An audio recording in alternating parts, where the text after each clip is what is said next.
बिस्मिल्लाहिर्रहमानिर्रहीम। अस्सलाम वालेकुम। आज मैं बना रही हूँ हैदराबादी चटपटा देगी चना पुलाव। तो बहुत ही मज़ेदार और आसान टिप्स एंड ट्रिक के साथ हम इसको बनाएंगे, तो वीडियो को स्किप मत कीजिएगा, आखिर तक देखिएगा। में ही मौजूद मसालों से हम ये देगी चना पुलाव कैसे बनाएंगे, तो रेसिपी को शुरू करते हैं।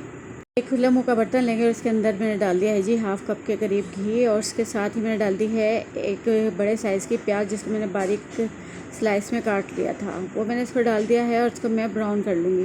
प्याज गोल्डन हो गई है तो इसके अंदर से मैं हाफ़ प्याज को निकाल लूँगी, और बकाया प्याज के अंदर मैं डाल दूँगी जी 2 मीडियम साइज़ के टमाटर, जिनको लंबाई में काट लिया है, और उसके साथ ही मैं इसके अंदर डालूँगी 7 से 8 हरी मिर्चों का पेस्ट। यहाँ पे मैंने बना लिया था, इसको मैंने मोटा मोटा कूट लिया था, यानी कि दरदरा सा हमने इसका पेस्ट बनाना है। और इसके साथ ही मैं इसके अंदर डाल दूँगी जी कुछ खड़े मसाले, जिनमें है 10 लौंगे, 4 छोटी इलायची, 2 बड़ी इलायची, 2 टुकड़े दालचीनी के, 15 अदद काली मिर्ची मैंने लिए हैं, 1 टेबलस्पून भर के सफ़ेद ज़ीरा, और 1 चुटकी करीब मैंने लिया है जी फल जावित्री का पाउडर, ये भी इसमें ही शामिल कर दूंगी। और इसके साथ ही मैं इसके अंदर डालूंगी जी 1 चम्मच पिसी हुई सौंफ। इसका बहुत अच्छा फ्लेवर आता है चावलों में, क्योंकि हम पुलाव बना रहे हैं, तो यहाँ पे हम तकरीबन यखनी का सामान तैयार कर रहे हैं। और 1.5 टेबलस्पून भर के मैंने लिया है साबुत धनिया, वो भी इसके अंदर डाल दूँगी। लहसुन अदरक का पेस्ट इसके अंदर शामिल करूँगी, जैसे देग वाले मोटा मोटा कूट के लहसुन और अदरक को डालते हैं छिलके समेत, ऐसे ही मैं भी इसमें शामिल करूँगी। पुलाव के टेस्ट को बढ़ाने के लिए मैं इसके अंदर डालूँगी कनौर चिकन क्यूब। तो यहाँ पे आप अपने हिसाब से क्यूब को ज़्यादा भी डाल सकते हैं, मैंने 1 शामिल की है, इससे भी इसका फ्लेवर बहुत ही अच्छा आएगा। हाफ़ कप के करीब दही मैंने इसमें शामिल की है, फेंटी हुई दही को हम इसके अंदर डाल देंगे। और यहाँ पे प्याज निकालने के बाद मैंने चूल्हे को बंद कर दिया था, और फिर मैं सारे मसाले इसके अंदर डाल रही हूँ। अब मैं सारे मसाले मिक्स कर दूँगी, और इसके साथ ही मैं इसका फ्लेम भी ऑन कर दूँगी, और इनको मैं पका लूँगी अच्छी तरह से।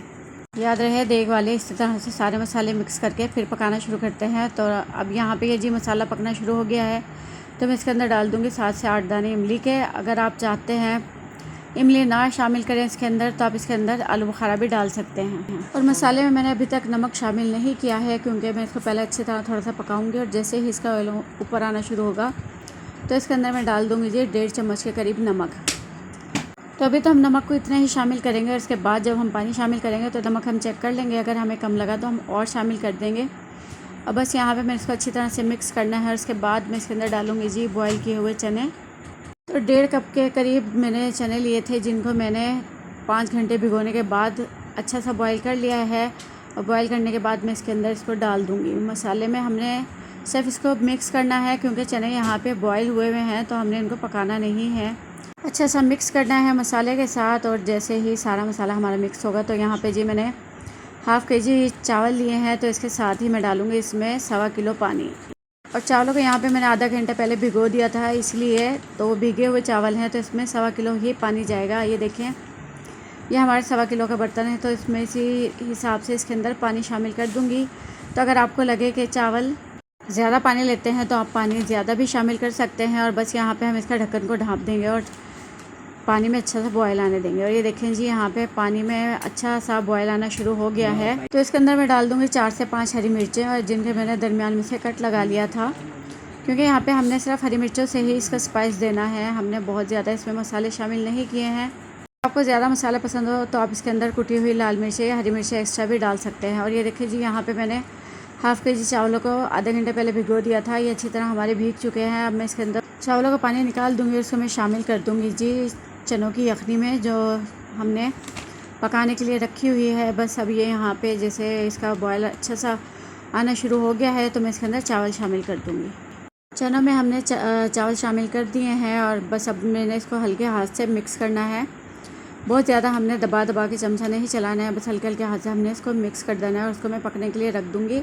और यहाँ पे मैं इसका नमक भी चेक कर लूँगी, तो मुझे लगा था नमक कम, तो इसमें मैं डाल दूँगी जी 1 चम्मच भर के नमक का। और तो आप नमक और मिर्च अपने हिसाब से कम या ज़्यादा कर सकते हैं। और इसको मैं ढाँप के रख दूँगी पकने के लिए। और ये देखिए, थोड़ी देर के बाद हमने तेज़ आंच पे इसका पानी खुश्क करना है इस तरह से। ये देखिए, हमने हल्के हल्के हाथ से चमचा चलाना है, और बस इसका पानी को हम ड्राई कर लेंगे। और थोड़ा सा जब पानी रह जाएगा, तो इसके अंदर मैं डाल दूँगी बारीक कटा हुआ हरा धनिया और पुदीना। अगर आपके पास हरा धनिया नहीं है तो पुदीना लाजमी शामिल कीजिएगा, इससे बहुत अच्छी इसकी खुशबू और जायका बनता है। पुदीना डालने के बाद मैं यहाँ पे डालूँगी जी एक नींबू, छोटे साइज़ का मैंने यहाँ पे नींबू लिया था, इसको मैंने बारीक बारीक स्लाइस में काट लिया था, वो इसके ऊपर डाल दूँगी। और इसके साथ ही मैं इसके अंदर डालूँगी जी ब्राउन की हुई प्याज, जो मैंने पहले निकाल के रख ली थी एक्स्ट्रा लेदा से, तो वो इसके ऊपर डालेंगे और इसको हम दम लगा देंगे। दम लगाने से पहले मैं इसको हल्का सा मिक्स करूँगी ताकि जो पानी है वो अच्छी तरह से चारों तरफ से मिक्स हो जाए, और उसके बाद मैं इसको लगा दूँगी दम। और दम के लिए हमने यहाँ पे लगाना है जी 10 से 15 मिनट का दम लगाएंगे हल्की आंच पे। बस थोड़ा सा मैंने इसको मिक्स कर दिया है, और ये देखिए साइडों पे आपको पानी नज़र आ रहा होगा। इतना पानी इसके अंदर होना चाहिए ताकि दम अच्छा सा आ जाए। और ये थोड़ा सा मैं इसमें डालूँगी जी केवड़ा एसेंस। अगर आपके पास केवड़ा वाटर है तो आप 2 चम्मच भर के डाल दें, वरना केवड़ा एसेंस आपके पास है तो 1 से 2 कतरे ही बहुत रहेंगे। और साथ ही मैं इसके अंदर डालूँगी जी जर्द का रंग, यानी कि बिरयानी फूड कलर, वो शामिल कर देंगे इसके अंदर ताकि इसका जो कलर है खूबसूरत आए। जर्द के रंग को मैंने थोड़ा सा पानी में मिक्स कर लिया था, बस वो मैंने डालना है थोड़ा थोड़ा करके चारों तरफ। और उसके बाद मैं इसको 10 से 15 मिनट के लिए दम पे लगा दूँगी। और 10 से 15 मिनट के बाद मैंने इसको चूल्हे को बंद कर दिया था, और उसको मैंने ऐसे ही ढाँपा हुआ रख दिया था। और 15 मिनट के बाद ये देखें जी हमारे चावलों की कंडीशन। तो यहाँ पे देखें बेहतरीन से हमारी देगी चना पुलाव चटपटी बन के तैयार है। बहुत ही मज़ेदार और बहुत ही खुशबूदार ये पुलाव बन के तैयार होगी। तो घर बैठे आपको बग़ैर किसी ख़र्चे के देगी चना पुलाव खाने का दिल चाह रहा हो तो आप इसी तरीके से आप ये रेसिपी बना सकते हैं। रेसिपी आपको पसंद आए तो इसे लाइक करें, शेयर करें, हमारे चैनल को लाजमी सब्सक्राइब करें और मुझे दुआ में याद रखिएगा। शुक्रिया, अल्लाह हाफिज़।